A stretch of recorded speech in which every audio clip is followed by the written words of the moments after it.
yang cerewet. Tapi sekarang itu semua udah nggak ada lagi di aku. Makasih banget. Siapa coba yang nggak sedih lihat mukanya gini gitu. Aku tuh bahayanya hidrokinon tidak boleh digunakan jangka panjang. Dia bukan lagi nanti mengendalikan, tapi dia bisa bersifat toksik, bisa ngebunuh. Dan dengan niat yang tulus kami memohon maaf yang sebesar-besarnya kepada seluruh masyarakat Indonesia atas kegaduhan yang telah terjadi belakangan ini. Kami berdua menyadari bahwa mungkin selama ini sikap perilaku kami telah banyak menyakiti banyak pihak.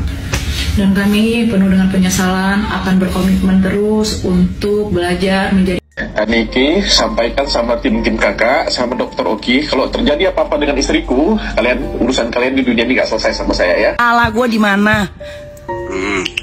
Dengan WhatsApp gue yang begitu halus, begitu sabar, nenangin padahal bini lu yang salah, pun gue sebetulnya nggak peduli. Mau dia berangkatin waria 100 orang pun gue nggak peduli. Yang gue pertanyakan, kenapa lu berbohong? Itu kan intinya.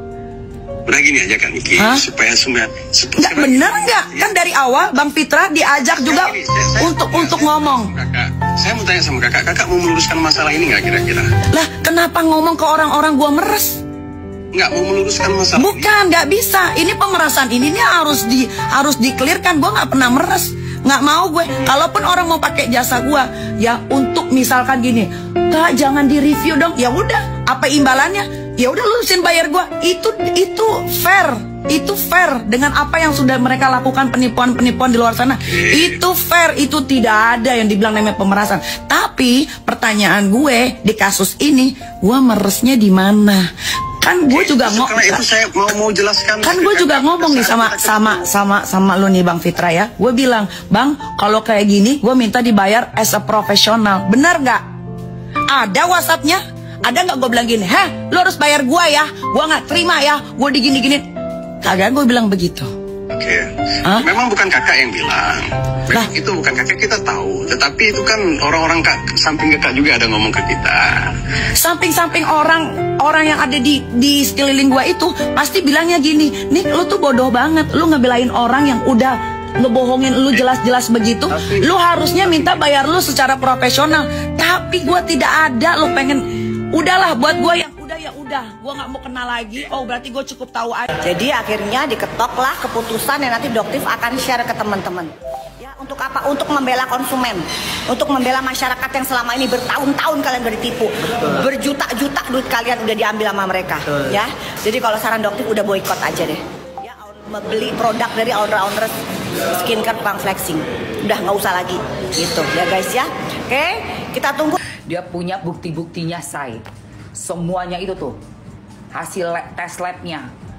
Waduh, itu kalau dia udah buka, udahlah, memang udah waktunya ya. Serapat-rapatnya kau tutup bangkai itu akan tercium juga. Kau sekarang sudah masuk ke dalam permainanmu sendiri.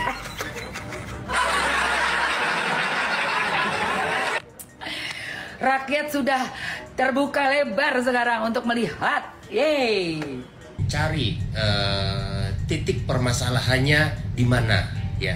Karena bagaimanapun pemerasan yang dituduhkan itu tidak berdiri dengan sendirinya. Bahkan tidak secara langsung. Ya enggak? Seperti itu gitu loh. Dan nggak boleh dan tidak bisa gitu loh. Meskipun itu asistennya berbicara seolah-olah mewakili Nikita, terus pemerasan itu dituduhkan kepada Nikita gitu.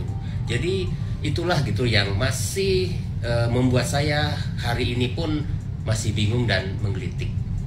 Viral di media sosial, bocor rekaman percakapan antara Fitra, suami dari SS Selasogia, dan Nikita Mirzani yang diduga Nikita mendapatkan ancaman. Video rekaman suara telepon ini viral di media sosial baru-baru ini. Banyak netizen yang merespon bocornya rekaman ini baru saja dipublik dinilai bahwa Nikita tidaklah bersalah sepenuhnya.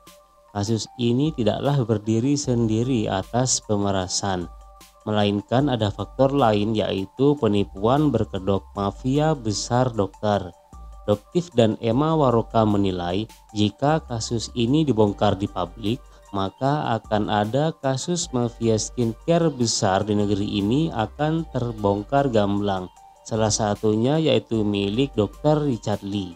Kan produk ini dijual oleh Richard dengan harga 1.500.000, tetapi isinya tidak pernah ada kandungan tomat putih. Gue jujur lebih nggak setuju sama Dr. Richard perihal bisnis ethics. Salah nggak ngejual barang yang Rp1.000 dijual Rp1.000.000? Sebenarnya nggak salah. Nah itu namanya kapitalisme, bisnis ya jual harus profit segede mungkin. Cuma salah nggak di ranah hukum kalau misalnya kita bilangnya produknya A, kita jual harganya mahal tapi terimanya produknya B. Nah itu salah secara legal dan secara teknikalitas. Cuma argumentasinya Dr. Richard di sini, kan gue nggak pernah bilang ini ada stikernya atau gimana gitu loh. Itu ranah bisnis etik. Kita tahu warga Indonesia tuh kurang pintar. Warga Indonesia tuh gampang digiring, walaupun secara teknis nggak salah, tapi analoginya kita pintar memanfaatkan kebodohan masyarakat. Kita nggak ada bilang nih bahwa ini dari White Tomato. Lu tau lah, Dr. Richard tuh pintar banget. Pasti tahu marketing kayak gitu menginsinuasi atau membuat masyarakat berpikir, wah ini White Tomato. Walaupun dia nggak ngomong. Dan itu masalah etika. Masalah repackage, relabel, white label, apapun secara teknis itu bisa jadi nggak salah. Tapi secara etika dipertanyakan. Meski Nikita masih menjalankan masa penahanan 20 hari ke depan untuk digelarnya sidang perkara kasus pemerasan Nikita Mirzani kepada Reza Gladys, pengacara kondang Jainuddin masih berkeyakinan bahwa Nikita Mirzani tidak salah sepenuhnya. Jainuddin juga meyakini bahwa Nikita Mirzani akan bebas dan masyarakat akan tahu bahwa Nikita Mirzani tidaklah bersalah. Hanya saja penyidik Polri harus jeli melihat kasus ini dan harus dikembangkan kasus ini agar menjadi terang benderang. Ada sosok perempuan. Sepertinya dia, maaf ya, penguasa skincare, ratu skincare. Sepertinya itu. Saya nggak tahu ya, karena saya nggak skincarean, jadi saya nggak begitu mengamati kasus ini, to be honest, secara jujur. Tapi kalau Kartini Nostradamus jujur ya, dia mengatakan memang ada sosok perempuan dan dia sangat-sangat menguasai ya tadi dunia perskincarean.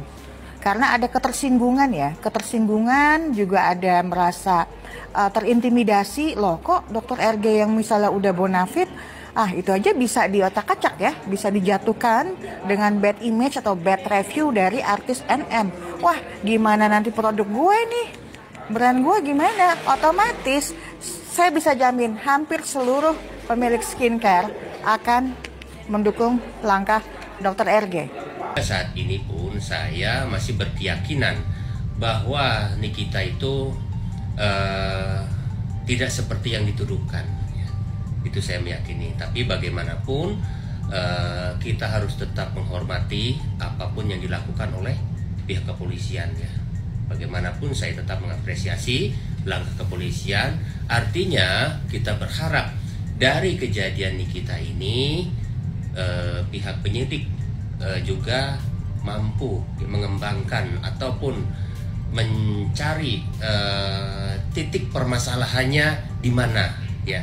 Karena bagaimanapun pemerasan yang dituduhkan itu tidak berdiri dengan sendirinya, bahkan tidak secara langsung, ya nggak seperti itu gitu. Dan nggak boleh dan tidak bisa gitu loh. Meskipun itu asistennya berbicara seolah-olah mewakili Nikita,